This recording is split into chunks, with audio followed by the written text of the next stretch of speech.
Listen to this episode if you want to know what my predictions of marketing and business trends in 2025 are and might be.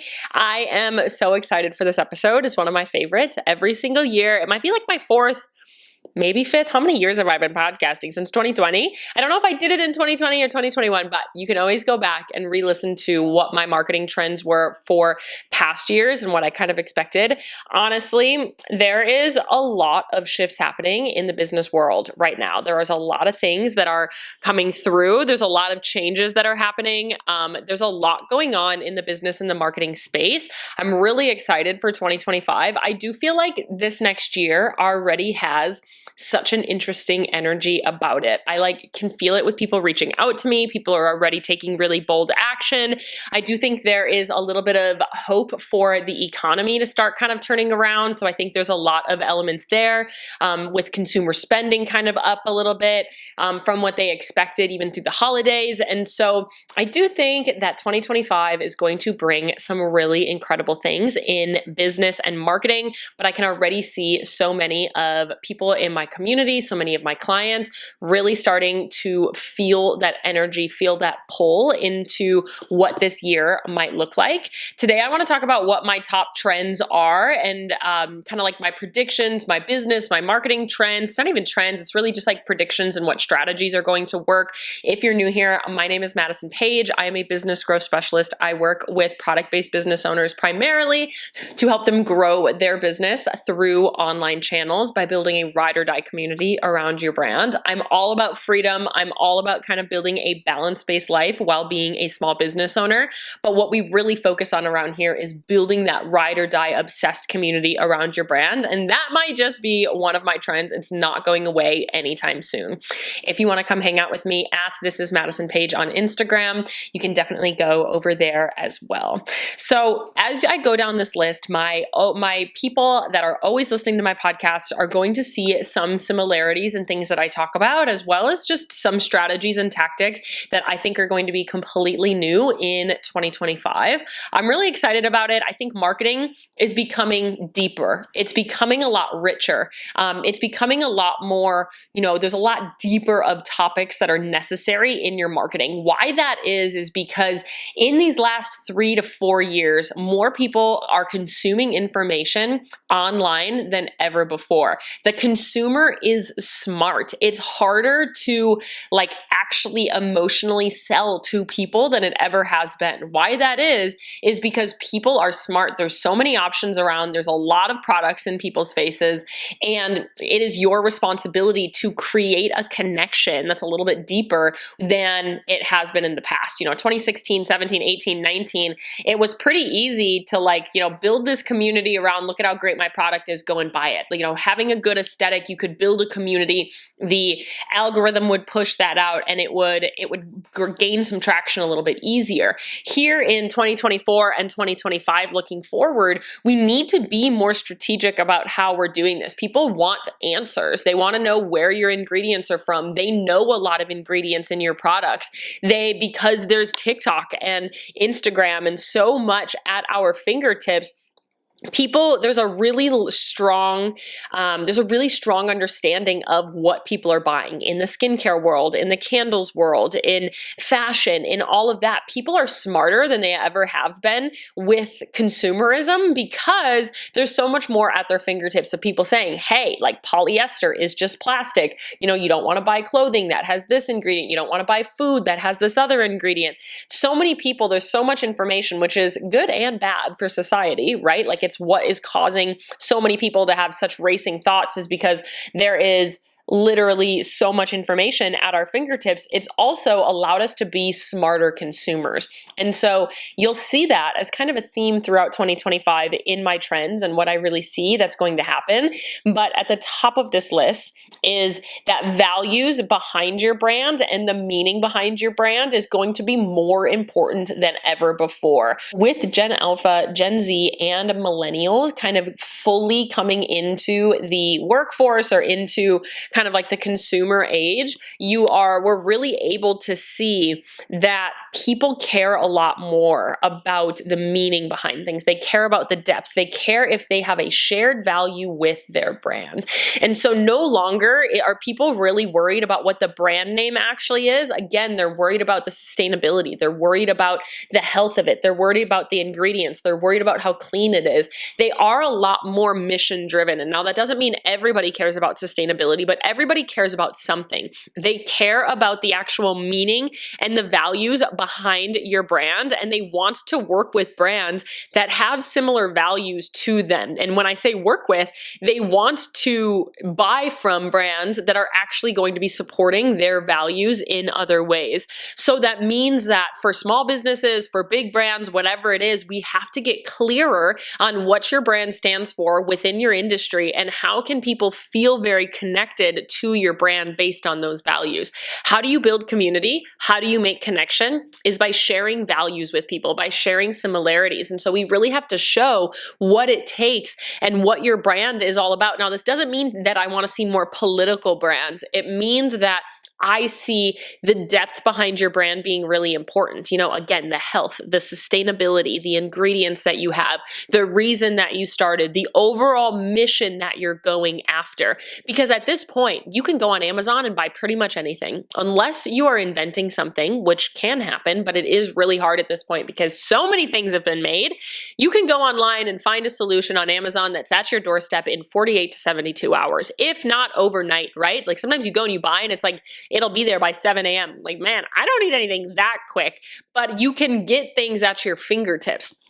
So at this point, in order to have small businesses that disrupt industry and have small businesses that are really breaking through the mold of people just going on Amazon and buying a similar thing on Amazon, you have to have that major point of differentiation. You have to have a value. You have to have a meaning. You have to have something unique about your brand in order for it to be the case. Now, I have been saying this for a while, but the more and more we get deeper into business, the more and more we are seeing this become an absolute like benchmark for businesses that really are disrupting industries, is businesses that come at it with a mission, with a value, with a community that they are serving that is not fully out there yet.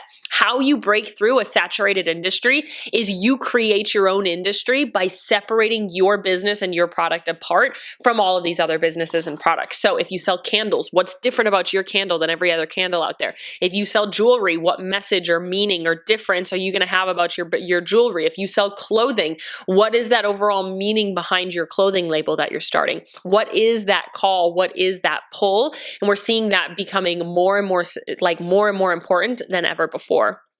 The next one is that influencer marketing with the mega brands, or honestly, even the average influencer is actually going to be pushed more towards micro influencers. I have friends that have, 10, 20,000, 5,000 followers that are making a really good income as micro influencers because we're seeing this push because they have such higher engagement. They have really connected brands. What is really necessary when it comes to influencer marketing is the engagement and the close-knit nature of your audience. It really doesn't matter what audience you do have.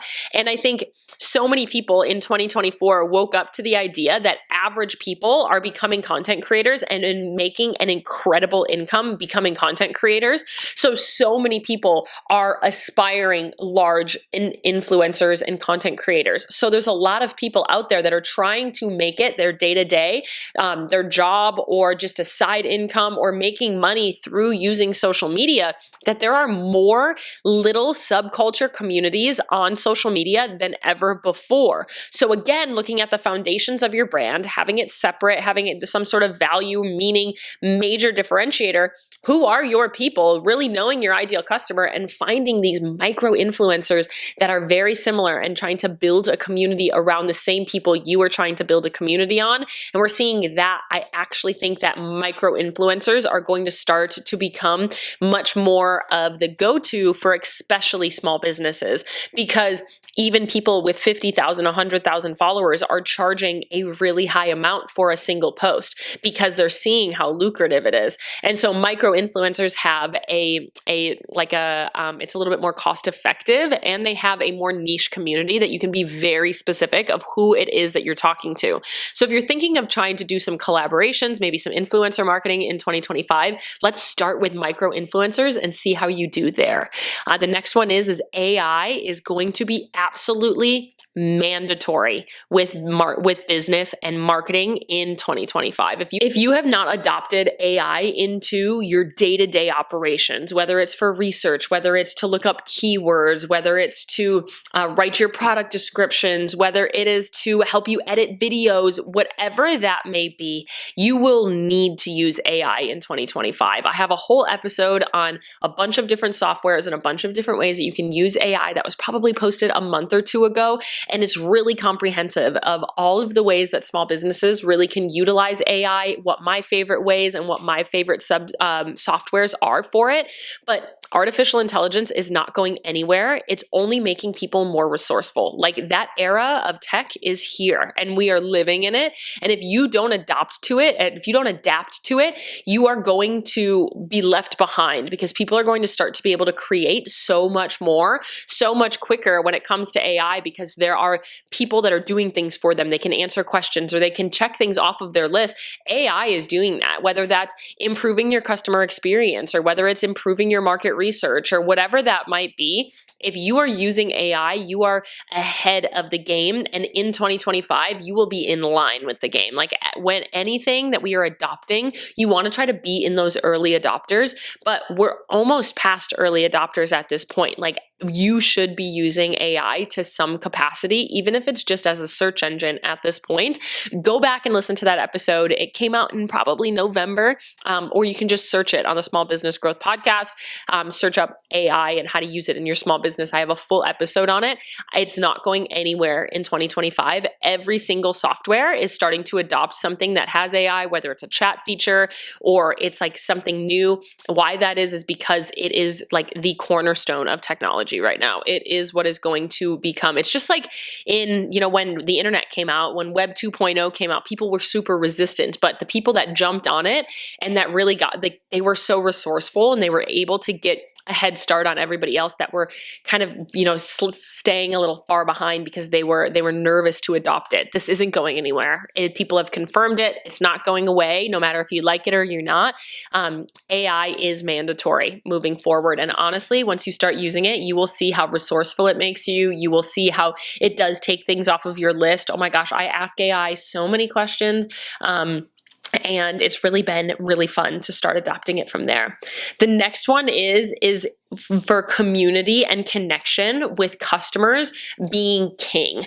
I think more brands, even big brands, are going to start really focusing on this community development. We saw in 2024 some of the more innovative brands starting to hire like community management, almost like community management, online community management people on their team. And that's because they're seeing how community online is really, really important. And when I say community, I mean like creating a ride or die raving fan base. The brands that don't have that, again, because of competition just being prevalent in every industry at this point, there are so many other options to your product out there, as well as there's just so much information out there, is that you need to have this level of connection with your customers in order for them to be brand loyal to you.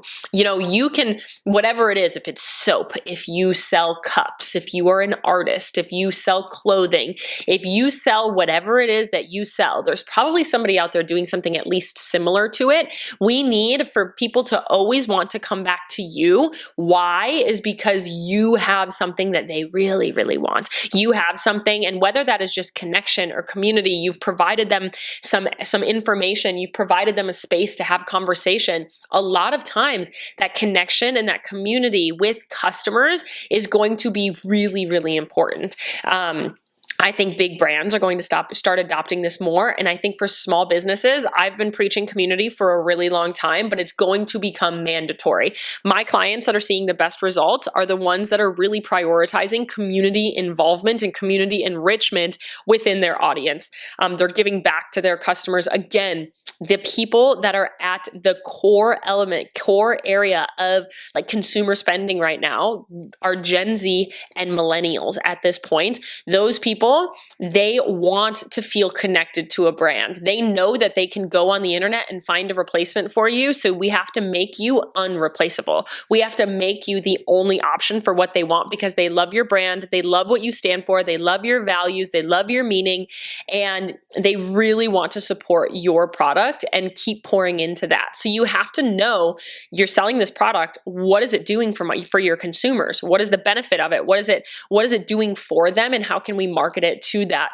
And I actually see for big brands stopping doing some of these, like in 2024, these like huge influencer trips were really, really like popular, where Tarte would bring a dozen people to Bora Bora and they would post 1 million times in a weekend, and they spent thousands of dollars. They flew them there on private jets. They gave them $1,500 cameras. They were just like, it was like so crazy that it stirred up so much conversation. But what I actually see being more important going forward in 2025 is going to be, what are people doing to give back to their customers? Because again, people that are in the age group, in the Gen Z, in the millennial, in the Gen Alpha, they care more about the social responsibility of a brand. What are they doing for the community? What are they doing for the earth, for the health? Like, what are they doing for the betterment of society in some regard?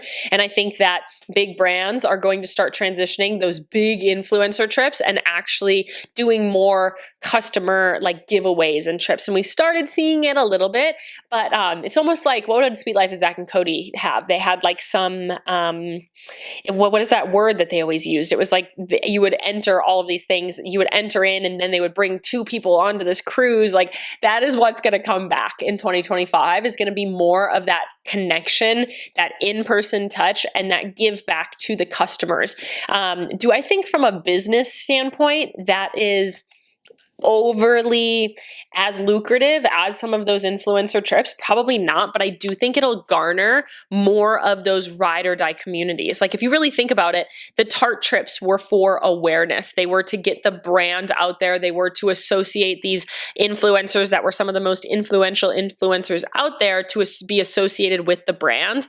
It was more of an awareness strategy. These customer trips are going to be more of like a nurture and a selling strategy, where you're going to like sink these people in to being a customer for life, because you are giving back to your customers, you're providing that value to them, and you have kind of that social responsibility in your brand.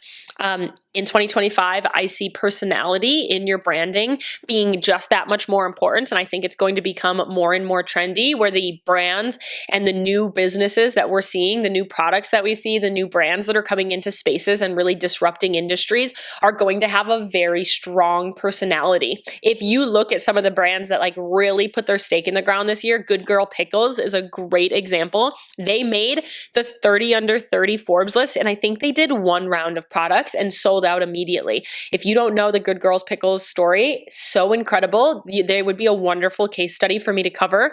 They basically were like 2 best friends that wanted to make a pickle company. They made this really fun, like funny pickle company for women, and like they really marketed it to girls, and like it's like the pickle girl. We all know a friend. We all have somebody in our circle that is like that crazy pickle girl. She just loves pickles. And these people made a pickle brand. They made a really strong personality behind it. They basically built a huge community before they even launched, and they launched their products and they like immediately sold out. They have a pretty big community and a pretty big following now. People loved them. And they made the Forbes 30 under 30. And I think they started their business in 2024. That is something that I really want to hit home with you, is realizing that growth like that doesn't happen for everybody, but it does happen every single year. Is that there is somebody that starts a business and really makes the correct actions in order to get them to a really awesome point really early on. They can really build a business that's super successful in just a couple of months. It won't happen for everybody, but with this personality in their brand, they were able to call people out, and like they were in a business, like in a space that, you know, we all think of the same like 3 brands when it comes to pickles, and they were like, no, we're going to separate it, and I want to create this like really fun, super high personality brand. And I think that is going to be really important. We see the Gen Z and the Gen Alpha really loving that like unhinged, unbothered brand where they're like creating marketing that you're like, what the heck is going on? Gen Alpha is turning 15 this year. 15? I think it's 15 or 16 in 2025. The youngest, or the oldest, I mean, of Gen Alpha. And that means that they are starting to have some purchasing power within the industries. That means that we have to start catering to the way that they like to buy. And that means they like personality. And Gen Z especially does like personality as well. They like the unhinged, they like the unbothered, they like the like goofy brands that have really funny brand voices. And I think that's only going to become more prevalent and more important in 2025. So if you, as a small business owner listening right now, don't yet have a developed brand voice, a developed brand identity and brand personality, it's something you want to think about. Can you differentiate based on your branding alone? Your branding is so important. It goes deeper than just like adding in a couple of colors. Yes, it's the fonts. Yes, it's the colors. Yes, it's all of those things. But what it really is the personality, like the persona that your business has, the persona that people can, like the characteristics that people can give your brand. What adjectives are people saying at your brand? And that's not just like happy and empowering and confident and like yummy and healthy. Like, no. We're looking at like retro. We're looking at sassy. We're looking at bold. We're looking at feminine. Like, what aesthetic and what vibe is your brand going for? And how can we create a voice that goes towards that makes so much sense? Like, I want you to think about creating your brand as like a movie character. How can we make this character development really, really strong through this character that you want to build? And you can make a really fun brand. Next one is going to be the transparency of ingredients. So if you sell a product that has ingredients, like if your skincare, if your candles, if your food of any kind, if your dog food, if anything of that nature, even clothing, like with the material that you're using, if your dog collars, any of those things, as I have said, information is at our fingertips. And we all follow people that are talking about, you know, why you should never buy clothes that's made out of this ingredient, or why vitamin C is the most important skincare ingredient for your day-to-day person. There is actually trends in ingredients as well. Like, you know, Botox or retinol was really popular for a long time. Tallow is really popular right now, and they kind of ebb and they flow. But once they have this trend, if you can capitalize on these ingredients right now, more than ever before, people know what ingredients mean in their products. They know what they are looking and shopping for specific ingredients. Like for me, I know when I'm shopping for products, I know what ingredients I am looking for because I know the benefit that they provide. I know the supplements. I look at the ingredient label of so many things for more reasons than just, you know, for the benefit that I'm looking for it, for the health and for the clean element of it. Like everybody that is in my world knows that I like to live a very clean life with my products, whatever. But the transparency of the ingredients and really understanding that people are shopping for formulation as opposed to just brand name at this point, which for small businesses, you should be really excited about that, because that means if you can just get your product and say, these are my ingredients, these are my benefits, and have people really understand what that means, it means you will be able to outshine the big brands that are in Sephora and Ulta these days, because not everybody is creating these like complete new lines every time a new ingredient becomes very trendy or known or whatever that is. It is important to follow and really understand what's popular right now, what's trendy right now. And of course, you always have to stay in your own lane. But if you can kind of ride the wave of of popularity, a lot of brands really take off in that moment, and then people will keep on loving you. So I think transparency of what's in your food, I think people are only going to care more. We've seen in the last 5 years the knowledge and the actual like care about what ingredients people are using, they're ingesting, they're using in their homes, they're using on their skin, on their body has become a lot. It's like skyrocketed. People that actually care about all of the ingredients. And so you need to really have that transparency of your ingredients as well, and understand that people with really strong purchasing power who are 16, they're not even fully of age or working full-time jobs or out of high school yet, they care. And so we need to start caring now in order to get ready for all of them. And Gen Z is very similar in that sense as well. Last but not least, I do think that there is going to be a new social media platform coming out in 2025. TikTok, as I'm recording this, is kind of up in the air of what might happen with TikTok in 2025. I do think that it's going to shake up the marketing world especially if it goes away. I think it's a low probability of it actually getting banned in the US, just because it's a wild concept if you really think about it. I think it's pretty low priority of it actually getting banned, or low probability, but it is a possibility, which is crazy, is that we could do without TikTok this year. If TikTok goes away, there's going to be new platforms that are trying to replace it pretty quickly. If that's also the case, I bet Instagram is going to make a major change to Instagram and their platforms, really trying to push different pieces. But I do see there being a new platform coming out. I do think people are really wanting it. If you look at it, Threads is Instagram's Twitter or X or whatever. They're like text-based platform. They had 100 million people in the first week like download the app and really start going, but it didn't stick. Text-based marketing has kind of been, it's not really out, but it has been phased out for a while as an absolute necessity, because photo and video is so important now that I do think that there's a really strong desire. People wanted to show up for Threads. People really were excited about a new platform and a fresh start. But I do think that it just didn't really stick around. I'm still on Threads really often. I think I probably log in every day and check out what's going on and am active there. And there's definitely people that make money and are growing their business on Threads. But I think there's going to be another photo or video app, especially if TikTok goes away. I think there's going to be a big shakeup in marketing. Overall, in 2025, what I see being something that's really important is, if you didn't catch anything else from this, is understanding what your business is all about. You cannot go at business anymore just like trying to sell candles to anybody that wants to buy them. You can't have a generalized business in 2025. You need to know your community, you need to know your differentiator, you need to know your values, and you need to know how to communicate them effectively. I think a lot of people are just trying to start a business, and it almost starts as like a hobby, is they find a new hobby and they love it, and then all of a sudden they have if they're pottery, all of a sudden they have too many mugs and they need to start selling it. So like, all right, well, why don't I start selling it? And they stumble into having this dream of being a business owner. That might be you, or you are here and you're like, all right, like, how do I run this business? I want to make it happen. You have to know who you're trying to attract. You have to know who your business is. You need to have more of that depth and that personality and that richness behind your brand in 2025 more than ever before. Consumers are smarter. Gen Z and Gen Alpha and young millennials want a different outcome from their purchases than other generations have. People want to support something. And that's not me saying that I want you to go out, because if you've been in my world, you know that I don't like small businesses being like, oh, go and support me. But they want to feel like they are connected to the brand itself. That could mean more personal brands in your business. That could be you. You have to be kind of that anchor, personal humanization point that people can connect to in your brand.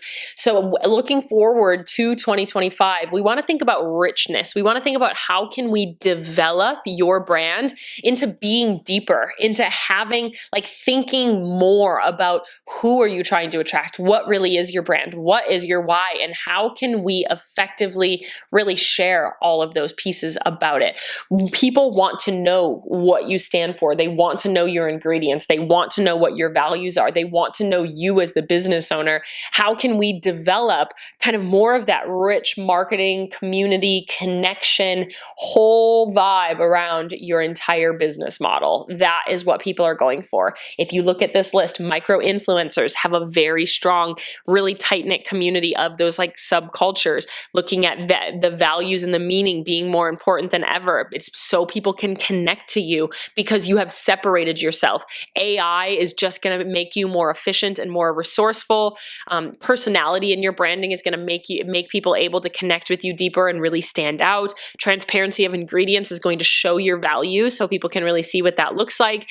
All of these things lead to depth of business, depth of your brand, and really understanding who you are. So if I ask you, what are your business's values, and you don't have a couple of core values that you're chasing, that's something that you need to do. If you don't have your brand voice, that's something that I would really look at.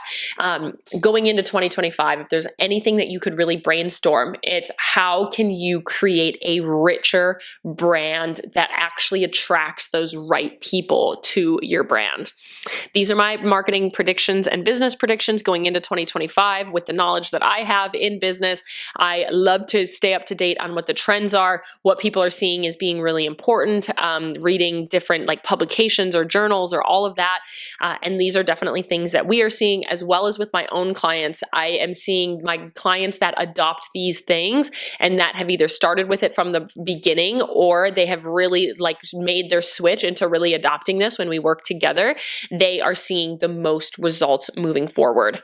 I hope that this was fun. I hope this was helpful for you. If you are looking for support moving into 2025, I would love to support you. You can come on over to my Instagram at thisismadisonpage and we can talk about some support options. You can DM me podcast and we can discuss there and really look at what that looks like. Honestly, 2025 is the year that you go deep into business. You might have been kind of really broad these last few years. You've wanted to attract everybody. You've really been trying to grow. 2025 is the year that you say, who am I attracting? How do I attract them? How do I build a brand that's going to connect to them? And how can I build a community of really tight-knit people? That is what you're looking for. You're looking for people that are like one demographic, maybe two, one major demographic. And how can we really speak to them in such a strong manner that they are just obsessed with your brand? That's what we're going for. And if you are looking at support of how to get there, we can work super closely. Starting in January, we are launching our live programs that open just a couple of times a year. If that's something you're interested in, come hang out with me on Instagram at thisismadisonpage and we can figure out what support option makes the most sense for you. I hope you have a wonderful day. I love you. I'm rooting for you. I'm in your corner always. You can always go back and listen to this episode from past years. Otherwise, make sure that you subscribe. We put out new episodes every Tuesday and Friday. We have about 250 hours of business support out there for you as well. Have a great day, and I'll talk to you soon.